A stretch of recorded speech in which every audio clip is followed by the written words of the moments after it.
పెట్టులో పెట్టుకొని ఆంధ్ర రాష్ట్రంలో సాగిస్తున్నటువంటి అరాచక పాలన ఈరోజు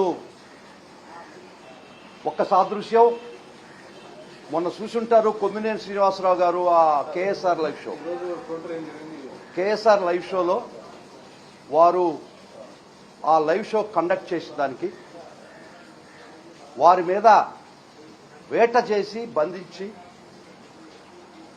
అప్లై కానటువంటి సెక్షన్లు పెట్టి ఆయనకి వర్తించినటువంటి సెక్షన్లు పెట్టి వేధించి ఫైనల్గా జైలుకు పంపించి పైశాచిక ఆనందం పొందినటువంటి పాలక పక్షానికి ఒకటే చెప్తున్నా,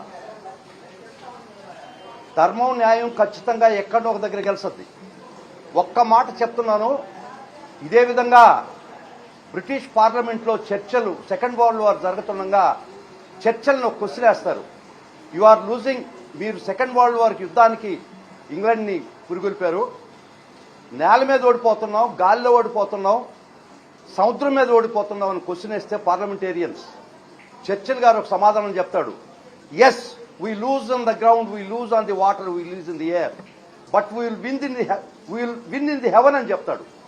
అట్టా మేము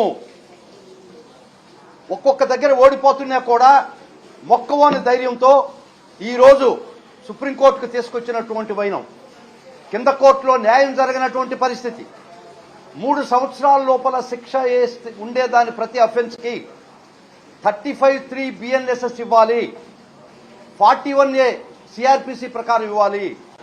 ఇట్లా చట్టం చాలా స్పష్టంగా చెప్పినా కూడా వారు ఆ కేసుకి SC ST యాక్ట్ జోడిస్తే గౌరవ మ్యాజిస్ట్రేట్ వారు దాన్ని తీసేయడం జరిగింది, డిఫమేషన్ సెక్షన్ తీసేయడం జరిగింది. వారి మీద నమోదైనటువంటి సెక్షన్స్ 4 సెక్షన్స్ కూడా 6 సెక్షన్స్ కూడా 3 సంవత్సరాల లోపల పనిష్మెంట్ శిక్షార్హమైనటువంటి కేసుల్లో కూడా మేము వాదనలు చాలా గట్టిగా వినిపించినా కూడా అర్నేష్ కుమార్ జడ్జిమెంట్ ప్రకారం అరెస్ట్ ఇల్లీగల్, 35(3) ప్రకారం నోటీస్ ఇచ్చి పంపించేయాలా, ఇది అరెస్టే ఇల్లీగల్ మేము వాదించినా కూడా అక్రమమైనట్టు అరెస్ట్ చేసి కోర్టు ముందర ప్రొడ్యూస్ చేసినా కూడా కోర్టు వారి దృష్టికి కూడా తీసుకుపోయినాం. మీరే 2 సెక్షన్లు తీసేశారు దీనికి అనువర్తించమని, కొరవ సెక్షన్స్ 3 సంవత్సరాల పనిష్మెంట్ కదా, అర్నేష్ కుమార్ జడ్జిమెంట్ ప్రకారం 35(3) ఇచ్చి పంపించేయండి అని చాలా దూరం వాదనలు వినిపించాం. చాలా వరకు మేము మా వాదనలు అప్ టు లంచ్ టైం పరిగణలోకి తీసుకోలేదా గౌరవ న్యాయస్థానం. అయినా అప్పటికే రిమాండ్ చేయడం జరిగింది. తర్వాత లంచ్ తర్వాత మమ్మల్ని ఆర్గ్యుమెంట్ చెప్పన్నాము, ఏదో చెప్పామనుకోండి, అయినా కూడా 3 సంవత్సరాల లోపల పనిష్మెంట్ సెక్షన్కి రిమాండ్ కొమ్మినేని శ్రీనివాసరావుని రిమాండ్ చేయడం జరిగింది. దాన్ని మేము చాలా సీరియస్గా పరిగణించి చట్ట పరిధిలో లేనటువంటి అంశం అని చెప్పి మేము ఈరోజు మొన్న పిటిషన్ ఫైల్ చేసి SLP ఫైల్ చేసి గౌరవ సుప్రీంకోర్టు దగ్గర ఈరోజు వాదనలు జరిగినాయి. వాదనలు జరిగితే సుప్రీంకోర్టు వారు చాలా స్పష్టంగా చెప్పి వారిని ఫోర్త్విత్ ఈ క్షణమే జైలు నుంచి రిలీజ్ చేయాలన్నటువంటి ఆర్డర్ ఇవ్వడం జరిగింది ఈరోజు. తర్వాత ఈ కేసు మేము పూర్వాపరాలు పరిశీలిస్తాం. First interim relief, illegal arrest కదా, అది ఇల్లీగల్ డిటెన్షన్ కదా అని మా వాదన. 3 సంవత్సరాల లోపల పనిష్మెంట్ ఉండేది, మీరు ఎట్ట డిటెన్షన్ ఇస్తారు అన్న మేము వాదన తీసుకున్నప్పుడు మాతో ఏకీభవించినటువంటి గౌరవ సుప్రీంకోర్టు వారు ఫోర్త్విత్ అండర్ ఆర్టికల్ 32 ప్రకారం వారిని తక్షణమే విడుదల చేయాలని ఆర్డర్ ఇచ్చింది. చాలా సంతోషం. కానీ ఒక్కటి మటుకు చెప్తున్నాం, న్యాయ వ్యవస్థ ఈరోజు భారతదేశంలో ఈ విధంగా ఉంది కాబట్టే కొంత ప్రజాస్వామ్యం మనుగడవుతుంది. విచారణ సమయంలో గౌరవ న్యాయమూర్తి గారు కామెంట్ కూడా చేయడం జరిగింది. యాంకరింగ్ చేసేటప్పుడు అవతల మనిషి మీద దీనికి కంట్రోల్ ఏముంటుంది, యాంకరింగ్ చేసినప్పుడు వారు ఖండించలేదు, నవ్వుతున్నారు అని చెప్పారు. మేము కూడా ఏదో నవ్వుతుంటాము, అది తప్పు. యాంకరింగ్ లో కూడా కొమ్మినేని శ్రీనివాసరావు ఇది తప్పు ఖండించినారని కోర్టు గారి దృష్టికి తీసుకున్నాం. అది కూడా వారు పరిగణలోకి తీసుకొని ఈ విధమైనటువంటి చర్యలు చాలా తీవ్రంగా గ్రహించింది గౌరవ సుప్రీంకోర్టు వారు.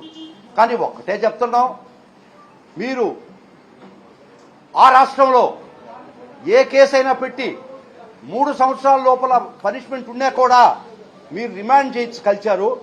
ఈ రోజు దానికి ఖచ్చితంగా తిరోగమనం ఏర్పడ్డది. ఈ విధమైనటువంటి చర్యలకి ఈరోజు ఖచ్చితంగా సుప్రీంకోర్టు వారు చెంపదెబ్బ వేసినటువంటి పరిస్థితి వచ్చింది. కాబట్టి ఇప్పటికైనా చెప్తున్నాను ఈ పరిపాలకులకి, ఇప్పటికైనా చెప్తున్నాను ఈ పోలీసు వ్యవస్థకి, మీరు చట్ట ప్రకారం పోండి. బిఎన్ఎస్ఎస్ 35(3) ఆలోచించండి. పనిష్మెంట్ బిలో 7 years ఉంటే మీరు హక్కు అరెస్ట్ చేయడానికి లేదని చాలా స్పష్టంగా అర్నేష్ కుమార్ చెప్తే కూడా మీరు వీళ్ళు క్రానిక్ అఫెండర్స్ కాదు, వీరి మీద పాత కేసులు లేవు, వీరు తప్పించుకొని పోయేదానికి అవకాశం లేదు, అటువంటి పరిస్థితిలో 41A ఇవ్వాల్సిన పరిస్థితి ఉండినా కూడా మీరు అవి ఏది పరిగణలోకి తీసుకోకుండా పాలకపక్షాన్ని సంతృప్తిపరచడానికి, వాళ్ళ కళ్ళల్లో ఆనందం చూడడానికి ఒక విధమైనటువంటి అరాచక పాలన మీరు చేస్తుంటే ఈరోజు గౌరవ సుప్రీంకోర్టు దానికి ఫుల్ స్టాప్ పెట్టింది.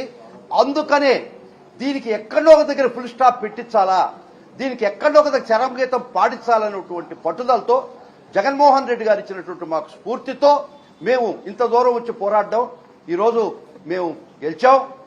3 సంవత్సరాల లోపల అఫెన్స్కి అరెస్ట్ చేసినటువంటి కొమ్మినేని శ్రీనివాసరావు గారిని తక్షణమే రిలీజ్ చేయమనేటువంటి ఆర్డర్ వేసి మేము ముఖ్యంగా ఈ లైవ్ షో అయిపోయిన తర్వాత ఒక వెల్ ఆర్కెస్ట్రేటెడ్ ఒక విషస్ క్యాంపెయిన్ చేసి ఈ రాష్ట్రం మీద సాక్షి ఆఫీసులు ధ్వంసం చేసి కాల్చేసిన పరిస్థితి.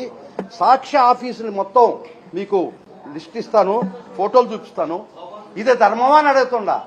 ఈ విధంగా మీరు ఒక పత్రికా ఆఫీసుల మీద టోటల్గా మీరు మీ యొక్క దురాగతాలను గొంతెత్తి వెలుగు చాటుతున్నటువంటి సాక్షి మీడియాని గొంతు నొలవని చెప్పి, మిత్రులారా ఇది సమంజసమా అని అడగకుండా సాక్షి మీడియా ఆఫీసులు ధ్వంసం చేయడం అక్రాస్ ది స్టేట్, రాష్ట్రం మొత్తం మీద మీరు ఒక ప్రోగ్రాం చేసి విషస్ ప్రోగ్రాం అన్లీష్ చేసి ఈ విధంగా ధ్వంసం చేస్తే మిత్రులారా మీకైనా రేపు స్వేచ్ఛ ఎక్కడ ఉంటుంది? ఈ పాలక ప్రభుత్వం మీద గొంతెత్తి అరిస్తే, గొంతెత్తి చెప్తే ఈ విధంగా ధ్వంసం చేస్తారా? అదే ఇటువంటి ప్రోగ్రాం నేను ఈనాడులో కూడా చూశాను మొన్న. ఇంతకన్నా ఘోరంగా మాట్లాడినటువంటి పరిస్థితి మీకు మీద లైవ్ కూడా చూపిస్తాను. వారి మీద నో కేస్. మా సాక్షి ఆఫీసులు ధ్వంసం చేస్తే నో కేస్, నో పోలీస్. ఇది ఎల్లకాలం జరగద్దా? ఇది ధర్మమా? ఇది ప్రజాస్వామ్యంలో ఆర్టికల్ 19(1)A ఆ రాష్ట్రంలో లేదా? మీ రాజ్యాంగం నడసద్దా? అదే చెప్పాము ఈరోజు గౌరవ సుప్రీంకోర్టు వారు. ఈ freedom of speech article 19(A ఈ రాష్ట్రంలో పనిచేయటం లేదు. ఈ విధంగా సాక్షి ఆఫీసుంది ఒక ప్రోగ్రాం ఎయిమ్ చేసిన దానికి, ఎయిర్ చేసిన దానికి ఇంతకన్నా దారుణంగా సాక్షిలో, ఈనాడులో ఇంతకన్నా దారుణంగా ఇదే సబ్జెక్టు మీద ఇటువంటి ప్రోగ్రాం మీరు ప్రచురితం చేస్తే నో కేస్.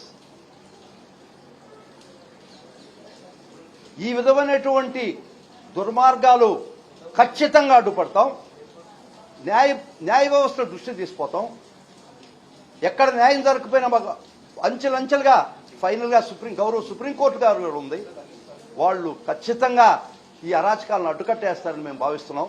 ఈ రోజు ఖచ్చితంగా ఈ రాష్ట్రంలో జరుగుతున్నటువంటి అరెస్టులు, బిలో 7 years అరెస్టులు, రిమాండ్లు, ఇది ఇల్లీగల్ అని చెప్పి ఆర్డర్ ఇచ్చినటువంటి పరిస్థితి. ఈరోజు బిలో 7 years అఫెన్సెస్ మీజ్ ఆర్ ఏ రొటీన్. మీరు అరెస్ట్ చేయడం, వాళ్ళు కోర్టు దృష్టి దగ్గర తీసుకోవడం, వాళ్ళు కూడా అర్నేష్ కుమార్ జడ్జిమెంట్ ఖాతరు చేయకుండా అది మెకానికల్ ఫ్యాషన్ రిమాండ్ జరగడం చాలా దురదృష్టకరం. మేము ఖచ్చితంగా మేము చట్ట ప్రకారం రాజ్యాంగ పరంగా మా వాదనలు ప్రతి కోర్టులో వినిపిస్తాం, రిమాండ్ కోర్టులో వినిపిస్తాం, హైకోర్టులో వినిపిస్తాం, కాకపోతే సుప్రీంకోర్టులో కూడా వినిపిస్తాం. ఈరోజు ఖచ్చితంగా ఈ విధమైనటువంటి ఇల్లీగల్ అరెస్టులు, ఇల్లీగల్ రిమాండ్స్కి ఈరోజు ఖచ్చితంగా గౌరవ సుప్రీంకోర్టు అడ్డు వేసింది. చాలా సంతోషం. ఈ విధమైనటువంటి ఒక విషస్ క్యాంపెయిన్ సాక్షి ఆఫీసెస్ మీద అక్రాస్ ది స్టేట్, అది కూడా తీసుకుపోతున్న దృష్టిలో ఇది ఇంట్రీమ్ రిలీఫ్ ఇచ్చారు. ఫైనల్ రిలీఫ్లో ఇది హీరింగ్ వస్తుంది. ఇవి అన్నీ కూడా సుప్రీంకోర్టుకు మేము ఫైల్ చేశాం. మా సాక్షి ఆఫీసుల మీద ధ్వంసం చేసినటువంటి పేర్లతో కూడా, వ్యక్తుల పేర్లతో కూడా, ఆ ఫోటోలతో కూడా మేము కోర్టు వారికి ఈరోజు మేము ఫైల్ చేయడం జరిగింది కోర్టు వారి ముందర. ఇవన్నీ ఫైనల్గా హీరింగ్కి వస్తాయి. ఈరోజు ఇంట్రీమ్ రిలీఫ్ ఇచ్చాడు. తక్షణమే వారి అరెస్ట్ ఇల్లీగల్ కాబట్టి 4th విత్ రిలీజ్ చేయమని ఇచ్చారు.